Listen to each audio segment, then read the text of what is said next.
अगर भैरव जी महाराज की कोई साधना करते हैं या भैरव जी महाराज की कोई तपस्या करते हैं।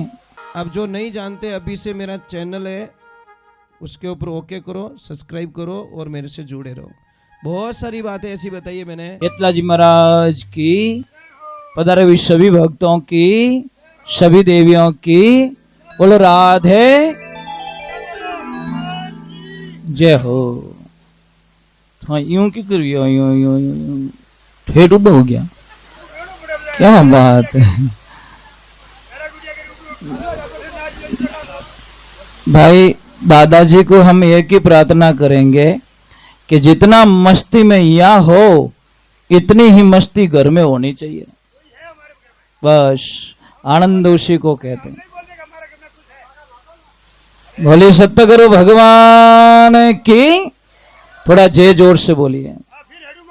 बोली महादेव की। एक मिनट थोड़ा नीचे बताओ। एक बात का ध्यान रखें, कभी भी जैसे भैरव जी महाराज का मैंने एक भजन गाया भी, तो अगर भैरव जी महाराज की कोई साधना करते हैं या भैरव जी महाराज की कोई तपस्या करते हैं, भैरव है कौन जब तक ये समझ में नहीं आएगा तब आपकी साधना निष्फल चली जाएगी। भैरव ही शिव है, शिव ही भैरव है। समझ में आ रहा कि नहीं आ रहा है? अपने देसी भाषा में माने क्यों काशी रो कोतवाल, काशी में कौन विराजमान है? भोले बाबा शिव जी। उनके अंश अवतार कोई भैरव का रूप है। इसलिए मैं एक बात का ध्यान रखना, जो भी भैरव साधना करते हैं, कोई भी साधना में विश्वास होना जरूरी है। आप लोग पूजा पाठ करते हो, बहुत अच्छा लगता है, परंतु आप इतने लोग बैठे हो, मुझे ईमानदारी से बता दो, आप लोगों के इतने लोगों के तिलक क्यों नहीं लगा हुआ है? ये बताओ मुझे आप।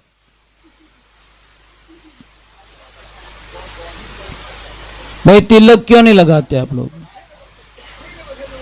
इतने जेंट्स लोग बैठे हैं, तिलक लगाने से शर्म आती है क्या? आप एक काम करना, हमारे साइड में आप आना और कोई सत्संग कभी ज्वाइंट करना। उस सत्संग में आना, आपको पता चल जाएगा सत्संग किसे कहते हैं। जो भी आदमी सत्संग करवाता है ना, प्रभु नाराज मत होना, वहां पे मेन गेट होता है ना, मेन गेट, वहां पे वो घर का जो सत्संग करने वाले पति और पत्नी दोनों वहां पे खड़े रहते हैं और जो भी आते उनको प्रणाम करके, उनको तिलक करके फिर सत्संग पंडाल में आगे भेजते हैं। अबे वहां पे ऐसे मत सोचना कि ये छोटा बच्चा है, इसको प्रणाम कौन करेगा? हम तो 50 साल के हो गए और 10 साल के बच्चे को कौन प्रणाम करेगा? नहीं साहब, वो 50 साल की उम्र वाले भी 10 साल के उम्र वाले को तिलक करेंगे, प्रणाम करेंगे, चाहे लड़का हो चाहे लड़की हो। फिर वो सत्संग में आते, सत्संग की कुछ मर्यादा होती है। हमारे वहां पे बहुत कड़क सिद्धांत की सत्संग करते हम लोग। बीड़ी कोई अलाउ नहीं होती अंदर। अगर बीड़ी की थाली दिख जाए तो हम सत्संग बंद कर देते हैं। और इतना नियम यहां पे रख ले तो शायद मने लगे 10 बजे आरती कराए थे लोग। कैट महाराज तो बीड़ी ने धुआं ही नहीं काटन देवे। नंबर 2, जब आरती होती है तो आप कल्पना नहीं कर सकोगे कोई भी छोटा बच्चा, 1 साल का बच्चा हो, चाहे 100 साल का कोई लड़का हो, चाहे लड़की हो, माताएं बहनें हो, बुजुर्ग हो, सबको माला पहनाई जाती है और सबको वो जोड़ा वापस सबको प्रणाम करता है कि आप मेरे भगवान के रूप में मेरे आंगन में पधारे, आज मेरा आंगन धन्य हो गया। किसी को नॉर्मल नहीं समझते। और तीसरे नंबर सबसे बढ़िया बात क्या है, वहां पे कोई भी जाति वाला आता है उसको भी प्रणाम किया जाता है। ये सबसे बड़ा, क्योंकि अपने आप को मारने वाला ही भगवान को प्राप्त कर सकता है। कई लोग जातिवाद करते हैं और जातिवाद जैसा कैंसर हमारे देश में कुछ भी नहीं हो सकता। ये सबसे बड़ा कैंसर है महाराज। मुझे बताओ, जाति से कौन हल्का होता है, कौन नीच जात है भाई इस दुनिया में? कोई है, बता सकते हो मुझे कि फलाना नीच जात का है? कोई जात नीच नहीं होती, अपने कर्मों से आदमी नीचा होता है, जाति से कभी कोई आदमी नीचा। इसलिए कोई भी मेहरबानी करके कभी भी कोई नीची जात ना बताए, नहीं तो आपका सारा पुण्य खत्म हो जाएगा, आपका गंगा स्नान खत्म हो जाएगा, आपने जो यज्ञ करवाया वो पुण्य खत्म हो जाएगा। क्योंकि मैं आपको एक कोड वर्क समझाना चाहता हूं। रात को 2:30 बजते ही घर में किसी की तबीयत बिगड़ती है, आप दौड़ के हॉस्पिटल जाते हो, हॉस्पिटल वाला कहता है कि 3 यूनिट खून की व्यवस्था करो, नहीं तो माँ और बच्चा दोनों मर जाएंगे। आप दौड़ते ब्लड बैंक जाते हो और वहां से वो ग्रुप का खून लाते हो। मुझे ईमानदार से बताना भाई, आप वहां पे जाति पूछते हो?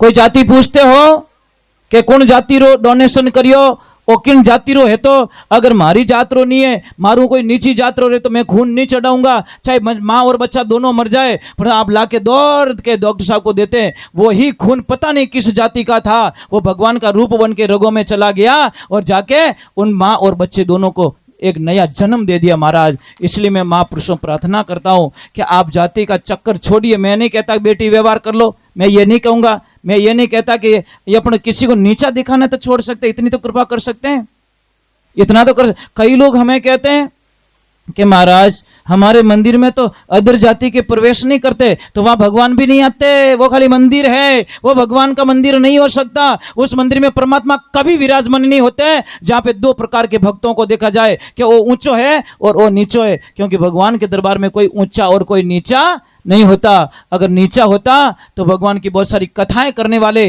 महाराज आपको प्रमाण दे सकते हैं।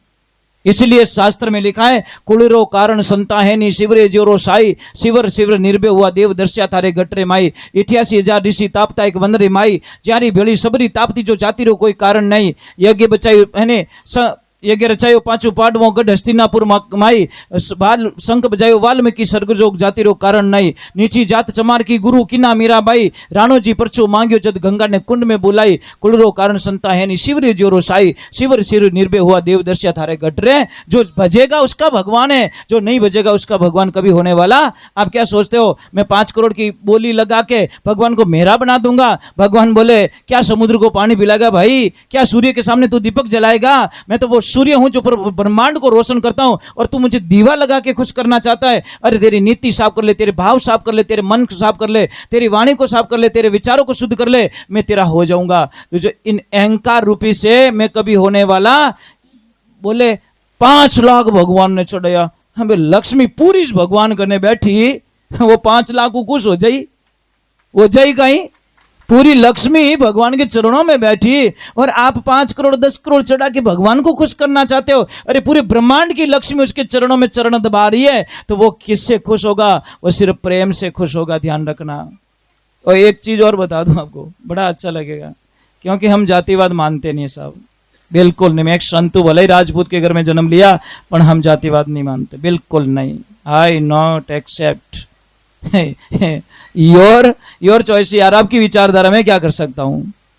मैं नहीं कर सकता, क्योंकि मैं एक संत हूं और संत की कोई जात नहीं होती। संत का जीवन ही संसार को काम आ जाए।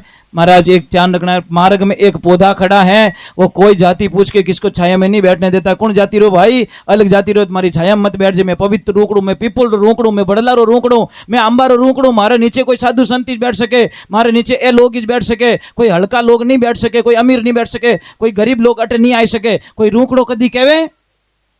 बोले कदी? तो संत वो ही पौधा होता है, उनकी शरण में जो भी जाता है वो तिर जाता है महाराज, उसको संतुष्टि मिलती है, उसको अच्छा लगता है, भाव मिलते हैं। बोलिए सतगुरु भगवान की। ये जो ये टेंट के बिस्तर पड़े हैं,